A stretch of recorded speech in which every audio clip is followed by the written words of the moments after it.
안녕하세요. 반갑습니다. 비트코인 뉴스 팡입니다. 2020년 6월 13일 비트코인 뉴스 전해드리도록 하겠습니다. 도움이 되시다면 좋아요, 구독, 댓글 달아주시면 감사하겠습니다. 먼저 뉴스 브리핑 시작하겠습니다. 이주열 한흥 총재가 중앙은행 디지털 화폐 연구 개발 계획대로 추진해야 한다라는 언급을 했습니다. 지금 한국은행의 총재인 이주열 총재가 직접 이 중앙은행 디지털 화폐에 대해서 언급을 했는데요. 그 내용들 잠시 후에 자세히 살펴보도록 하겠습니다. 그리고 비트코인 시장 어디로 가고 있나 라는 기사가 있고요.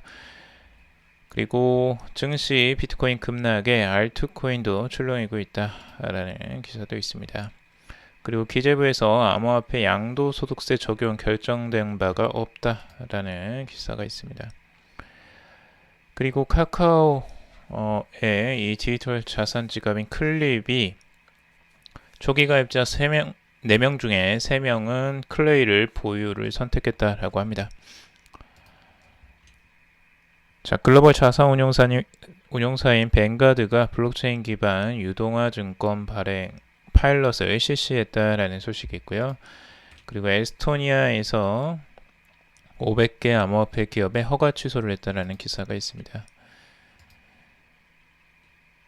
그리고 미국의 하원 청문회에서 금융 시스템 개선 방안으로 디지털 달러를 논의했다라는 소식이 있고요. 그리고 운전면허증이 스마트폰에 들어간다라는 기사가 있습니다. 그래서 통신사에서 나온 이 패스를 통해서 24일 날 새로운 서비스를 시작을 한다고 합니다.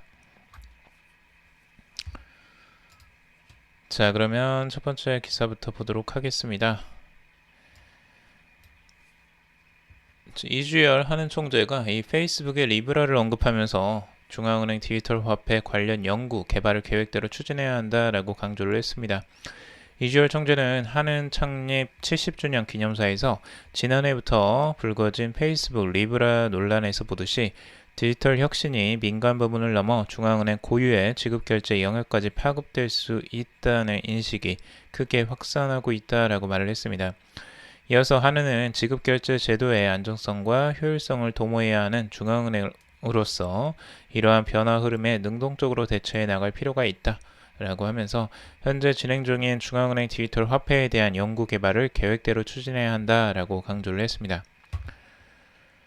이 총재는 이날 기념사에서 이 코로나19로 인한 경제 위기와 환경 변화가 중앙은행에 막중한 과제를 안겨주고 있다라고 언급을 하면서 이에 따라 포스트 코로나 시대 저물가 현상에 대비한 물가 안정 목표제 연구와 그리고 CBDC 개발을 적극 추진하겠다라고 밝히고 있습니다. 지금 코로나 위기로 이 비대면 경제활동의 확산은 사회 전반의 디지털화를 촉진해서 4차 산업혁명을 가속화하고 글로벌 경쟁을 심화시킬 것이라면서 민간의 자율성과 창의성이 활발히 발휘되도록 해 지식과 기술에 기반하는 생산성 주도의 성장 체계를 구축하겠다라고 말을 했습니다. 지금 한은의 창립 70주년 이 기념사에서 이 중장기 발전 전략을 담은 이 BOK 2030을 발표를 했습니다.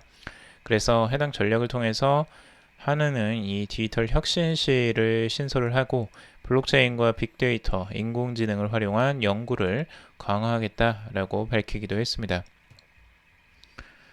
지금 CBDC 연구 개발 작업을 굉장히 이제 속도를 높이고 있는데요. 이제 한은의 태도가 굉장히 많이 바뀌었습니다. 굉장히 적극적으로 변하게 되었는데요.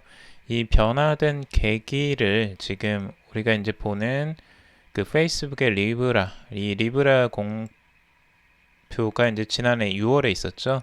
그리고 중국이 디지털 위안화 개발에 이제 속도를 내고 있다라는 그런 소식들이 알려지면서 하는 측에서도 여기에 대한 이제 자극을 받은 것으로 보여집니다.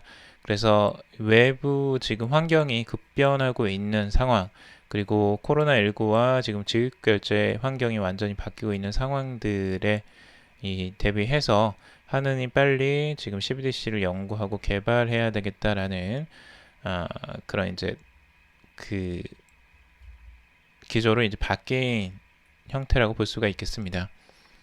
그래서 현재 지금 CBDC 파일럿 테스트까지 추진하고 있습니다. 내년까지 지금 이제 추진할 예정이고요. 올해 9월까지 CBDC의 설계와 요건, 정의 구현, 기술 검토를 마치고 내외부 전문가로 구성된 기술 법률 자문단과 그리고 태스크포스를 꾸려서 관련 제반 사항을 검토할 계획이라고 합니다. 내년부터는 본격적으로 파일럿 시스템 구축과 가동에 들어갈 예정이라고 하고 있습니다. 그래서 한은에서 지금 이렇게 빠르게 지금 CBDC를 연구 개발하려고 하는 모습들은 긍정적으로 보여지고요. 국내에서도 이제 CBDC를 볼 수 있는 날이 올 수도 있겠습니다. 아마 중국보다는 조금 더 늦을 수는 있겠지만 그래도 빠르게 지금부터 준비를 한다면 워낙 또 한국은 빠른 속도로 추진하는 추진력이 있기 때문에 그런 부분들을 충분히 따라잡을 수 있을 거라고 긍정적으로 생각을 합니다.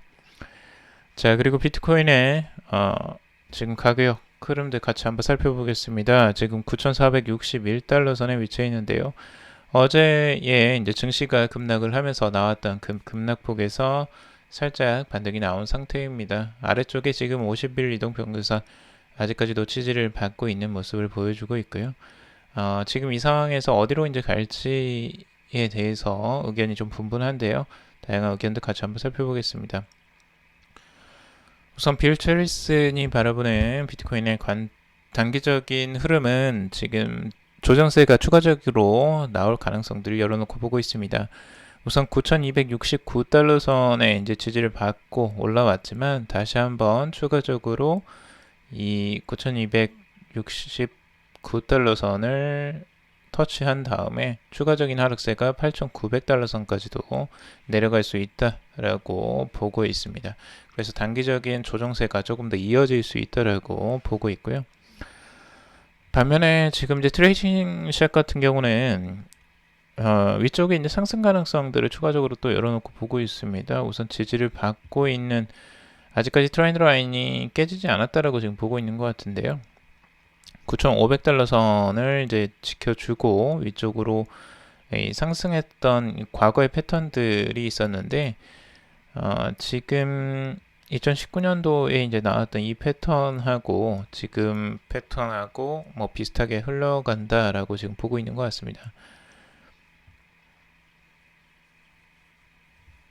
지금 과거에도 비슷하게 이제 베어리시 패턴이 한번 나와줬지만 추가적인 상승세가 이루어지면서 이 트렌드가 그대로 이어지고 있었다라는 부분이죠. 그래서 이 부분들을 이제 긍정적으로 생각을 하고 있는데요. 과연 이 흐름대로 비슷하게 이 상승 흐름들을 이어갈 수 있을지 아니면 추가적인 이 지지선을 이제 깨트리고 내려가게 될지 한번 지켜봐야 되겠습니다. 자, 비트코인 시장 어디로 가나 다양한 예측들, 전망들이 나오고 있습니다. 우선은 세계 최대 디지털 자산 비트코인은 지금 이제 하락세가 잠깐 나왔지만 지금 OKX 소속 애널리스트 네오 같은 경우는 현재 비트코인의 하락세가 일시적인 현상인지 아니면 중장기 추세로 이어질지 9,000달러 선 추가 붕괴 여부에 달려있다라고 보고 있습니다. 그래서 주말에 9,500달러 선을 회복하지 못한다면 공포감이 확산되면서 9,000달러 그리고 8,250달러 선까지도 연쇄 붕괴로 이어질 수 있다라고 보고 있습니다. 또한 유명 암호화폐 전문 애널리스트인 톰 베이스 같은 경우는 최근 이 트위터를 통해서 비트코인 가격은 올여름 7,000달러대까지 되돌아갈 수 있다라고 보면서 일봉 차트 기준 비트코인이 다시 주요 저항선 레벨을 상승 돌파할 수 있다면서 10,000달러 회복을 재도전하는 것이 불가능한 것은 아니다라고 말을 했습니다. 하지만 만약 9,100달러 선이 붕괴된다면 비트코인의 낙폭은 더 커질 것이다 라고 경고를 하고 있습니다. 지금 주요적으로 보는 그 지지선이 이제 9,000달러에서 9,100달러 선 정도를 지금 보고 있죠. 그래서 그 선이 깨지면 추가적인 낙폭이 더 커질 수 있다라고 지금 다들 보고 있습니다. 자, 그리고 알트코인도 출렁이고 있는데요. 똑같이 지금 비트코인이 하락하면서 물론 이제 증시가 하락하면서 그 여파가 지금 비트코인에도 영향을 미쳤고 비트코인에 영향을 미치면서 또 알트코인에도 영향이 이제 갈 수밖에 없었습니다. 그래서 추가적인 이제 알트코인의 하락세가 있었는데 점유율로 봤을 때는 지금 알트코인들의 점유율은 아직까지 좀 공고한 편입니다. 비트코인의 점유율이 그래도 유지를 하고 있어요. 반등을 하고 지금 35% 정도 지금 위치해 있는데요. 이게 알트코인의 점유율입니다. 그래서 알트코인의 점유율이 실질적으로 하락을 하면서 추가적으로 가는 것처럼 31% 정도까지도 찍고 갔었지만 다시 한번 지금 반등을 하면서 35%로 다시 올라온 상태입니다. 하지만 지금 가격 출렁임에 그 알트코인의 점유율이 많이 그 움직임은 없고 지금 현상 유지를 계속해 나간다라고 볼 수가 있겠습니다. 자, 그리고 기재부에서 암호화폐 양도소득세를 적용하는 것은 결정된 바가 없다라고 기사가 나왔는데요. 기재부는 11일 보도 해명 자료를 통해서 이 암호화폐 가상자산에 대한 과세 방안은 현재 검토 중인 사안으로 이 구체적인 내용은 결정된 바가 없다라고 하면서 관련 보도 내용을 부인했습니다. 이날 국내 일부 언론은 정부가 암호화폐 매매 차익에 대해 양도소득세를 적용하는 쪽으로 가닥을 잡았다라고 하면서 최근 관련 업계에 암호화폐 거래와 관련해 양도소득세 적용 방침을 전달했다라고 보도를 했는데요. 정부는 현재 소득이 있는 곳에 세금이 있다는 원칙을 바탕으로 이 암호화폐 과세에 속도를 내고 있습니다. 올 초 홍남기 경제부총리 겸 기획재정부 장관은 국내 매체와의 인터뷰에서 내국 인도 비트코인 등 거래에 따른 수익이 나고 이를 포착한다면 과세하는 게 바람직하다라고 하면서 좀 더 속도를 내서 올해 중점적으로 다룰 계획이다라고 밝혔습니다. 기재부도 지난 5월 말 암호화폐 과세를 골자로 하는 소득세법 개정안을 준비하고 있다라고 밝힌 바 있는데요. 기재부는 오는 7월 세법 개정안을 발표한 후 9월 정기국회에 제출할 계획이라고 합니다. 곧 관련된 이 세금법이 이제 나올 것으로 지금 보여지고 있고요. 자, 그리고 클립 디지털 자산 지갑인 클립이 출시 이벤트로 제공된 암호화폐 클레이를 이 현금화한 사람보다 이 보유한 사람이 3배 이상 많은 것으로 나타났다는 소식입니다.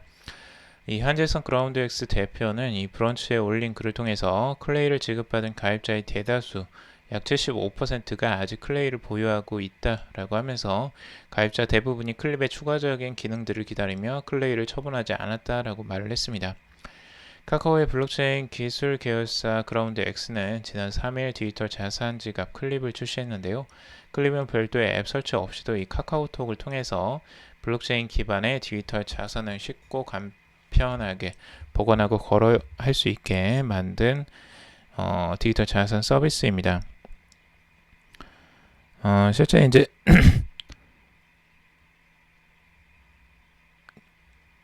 그 전체적으로 그 카카오톡 안에서 이 클립을 이제 사용할 수가 있고요.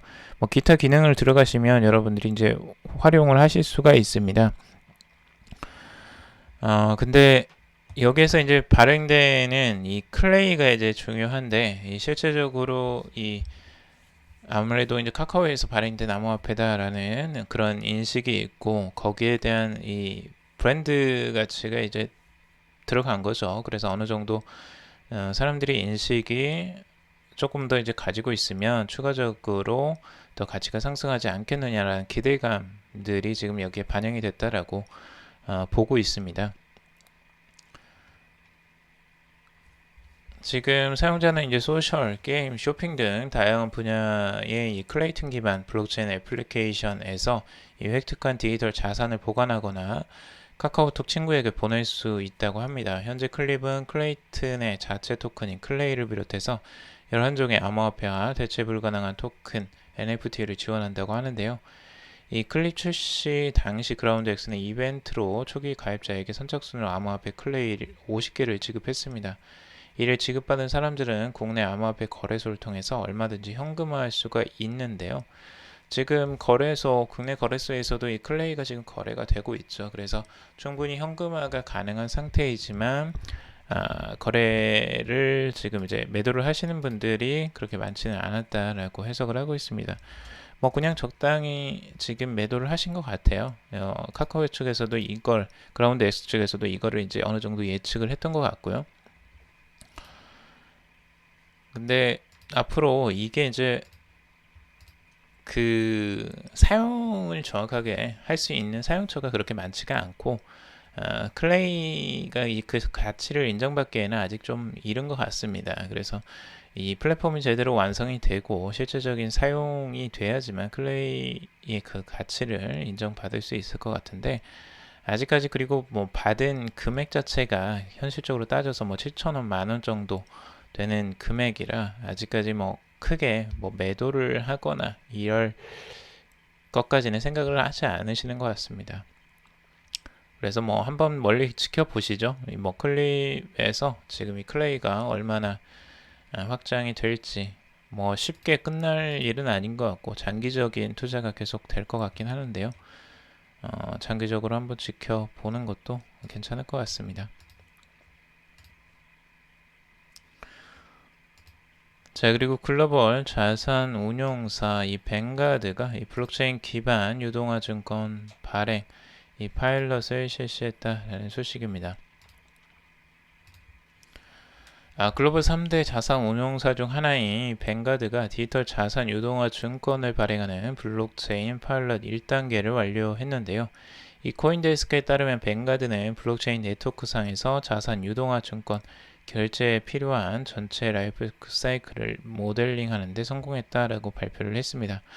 파일럿의 최종 목표는 이 블록체인을 통한 증권화 프로세스 개선이고 이 뱅가드는 기술 도입을 통해서 시장을 자동화하고 투명성을 높일 것으로 기대를 하고 있습니다. 파일럿 1단계 작업에는 블록체인 스타트업 신비온트 그리고 미국의 ABS 발행업체 그리고 뉴욕 멜론은행, 시티은행 그리고 스테이트 스트리트 은행이 참여를 했다고 합니다.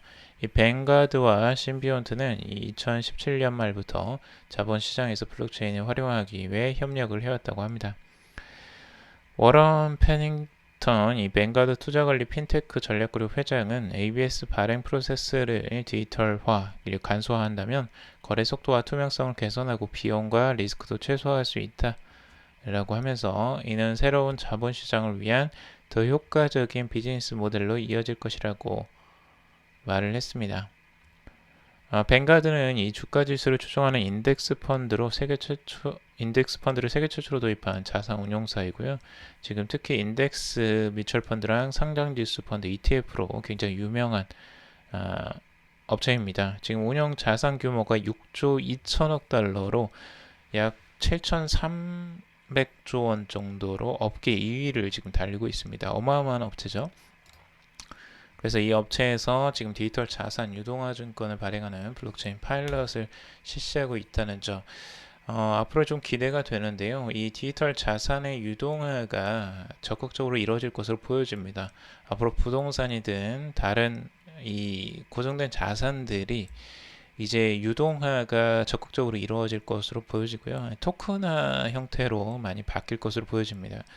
그래서 그런 부분들을 지금 뱅가드에서 미리 이제 준비를 한다라고 블록체인을 통한 이런 형태들이 앞으로 출시가 될 것으로 보여집니다. 자, 그리고 에스토니아에서 500개 암호화폐 기업의 허가 취소를 했다라는 소식입니다. 지금 유럽 최대 규모의 자금 세탁 사건을 기점으로 대대적인 수사를 벌이고 있는 이 에스토니아 당국이 은행 외에도 암호화폐 거래, 보유 기업에 대한 점검에 들어갔다라는 소식입니다. 블룸버그에 따르면 이 대형 자금 세탁 연루 의혹을 받고 있는 에스토니아 당국은 암호화폐 기업 500여 곳의 운영 허가를 취소했다고 합니다. 에스토니아는 유럽에서 디지털 전환을 선도하면서 이 암호화폐 산업을 지원하는 입장을 취해왔는데요. 2017년 말에 유럽 최초로 암호화폐 기업을 대상으로 하는 라이센스 제도를 시행하기도 했습니다. 하지만 이 에스토니아가 대형 자금 세탁에 연루되었다는 의혹이 제기되고 자금 세탁에 취약한 은행 시스템이 문제로 지적되면서 당국은 금융 범죄 방지를 위한 엄격한 단속을 실시하고 있다고 합니다. 앞서 이 단스케 은행 에스토니아 지부가 2007년부터 2015년까지 러시아 관련 불법 자금 2천억 유로 상당을 세탁했다는 혐의를 받고 있고 현재까지도 수사가 진행이 되고 있다고 합니다. 이는 유럽 자금 세탁 스캔들 중에 가장 큰 규모로 에스토니아 국내 총생산을 총 생산, 이 GDP를 넘는 규모라고 합니다. 이 가운데 당국은 허가를 받은 지 6개월 이내에 에스토니아 내 영업을 시작하지 못한 암호화폐 기업 500여 곳에 대해서 운영 자격을 박탈을 했고, 이는 전체 암호화폐 허가 기업의 3분의 1에 달하는 수준이라고 합니다. 지금 이제 에스토니아에서 이렇게 암호화폐 기업의 허가 취소를 하는 이유는 결국에는 이 자금 세탁 문제가 지금 발생하면서 이렇게 나오는 것 같습니다. 앞으로도 이런 부분들이 역시 양과 이제 음이 교차를 하는데요. 결국에는 그걸 어떻게 활용하느냐에 따라서 이게 참 많이 달라지는 것 같습니다. 결국에는 암호화폐를 활성화하는데 항상 문제가 이 자금 세탁 문제입니다. 이런 분들이 해결이 돼야지만 암호화폐가 활성화되는데 더욱 더 이 중요한 요소라고 지금 볼 수가 있겠죠. 자, 그리고 미 하원 청문회 금융 시스템 개선 방안으로 이 디지털 달러를 논의한다는 소식인데요. 미국 의회가 이 금융 포괄성을 확대하기 위한 방안으로 연중 계좌와 디지털 달러에 대한 논의를 가졌다고 합니다. 미 하원 금융서비스위원회 소속 핀테크 태스크포스는 이 팬데믹 시기의 포괄적 금융 긴급 재난지원금 지급 개선을 위한 연중 계좌 및 디지털 도구 이용이라는 제목으로 청문회를 진행했다고 합니다. 미국 정부는 이 코로나19 경기 부양 차원에서 성인 1인당 1,200달러, 그리고 아동 1인당 500달러의 지원금을 지급을 했다고 하는데, 하지만 지원금 전달 과정에서 통화, 결제 시스템 문제가 드러나면서 미국 금융 인프라 개선이 불가피하다는 목소리가 높아지고 있습니다. 지난 3월에 통과된 경기 부양법을 비롯해 다양한 법안에서 연중계좌, 디지털 달러 등이 지원금 지급 간소화 방안으로 거론이 되기도 했습니다. 그래서 최근에 이제 미국에서 이런 지원금을 지급하는 과정에서 문제가 많이 발생하고 있고, 실제로 이 사용하기가 어려운 이 계좌가 없는 사람들도 있기 때문에 이런 문제점들이 많이 발생하는 것 같습니다. 그래서 지금 디지털 달러에 대한 논의가 지금 활발히 이루어지고 있고요. 자, 그리고 운전면허증. 스마트폰에서 이제 운전면허증을 가지고 다닐 수 있게 되었습니다. 앞으로는 이 실물 운전면허증이 없어도 스마트폰으로 운전 자격, 신원 확인 등이 가능해진다고 하는데요. 통신 3사는 이 본인 인증 서비스 패스 기반의 모바일 운전면허증 서비스를 오는 24일부터 상용화한다고 합니다. 이와 관련 이 같은 날 모바일 인증 서비스를 알리는 이 패스 서밋 2020 온라인 세미나를 열 예정이라고 하는데요. 모바일 운전면허증은 실물 운전면허증 이 패스 애플리케이션에 업로드하면 본인 인증을 거친 뒤에 QR코드나 바코드로 저장된 형태라고 합니다. 경찰청 그리고 도로교통공단의 운전면허 정보 검증 시스템과 연동돼서 실시간으로 운전 자격 등을 확인할 수 있다고 합니다. 통신 3사는 이 경찰청과 함께 지난해 9월 모바일 운전면허증 ICT 규제 샌드박스로 지정받은 바 있다고 하는데요. 이 상용화 준비를 거쳐서 오는 24일부터 서비스를 시작한다고 합니다. 굉장히 편리해지겠죠. 이 모바일 운전면허증이 상용화되면 매번 이 운전면허증을 챙기지 않아도 이 스마트폰만 있으면 간편하게 신원 확인이 가능해집니다. 그리고 또 명의도용으로 인한 무면허 운전이나 이 청소년 범죄들도 예방할 수가 있게 되는 거죠.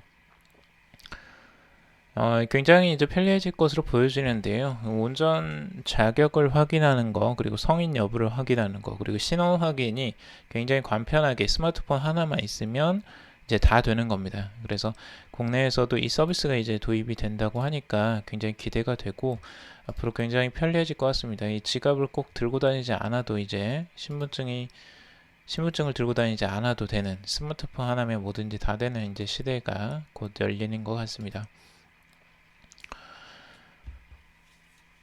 자, 오늘은 여기까지 정리를 해봤습니다. 여러분들 도움이 되셨길 바라고요. 도움이 되셨다면 좋아요, 구독, 댓글 달아주시면 감사하겠습니다. 투자에 관련된 정보들은 참고사항일 뿐이고 조언이 아닙니다. 투자하실 때 여러분들 스스로 꼭 판단하시고 결정하시길 바라겠습니다. 금일도 방송 들어주셔서 정말 감사합니다.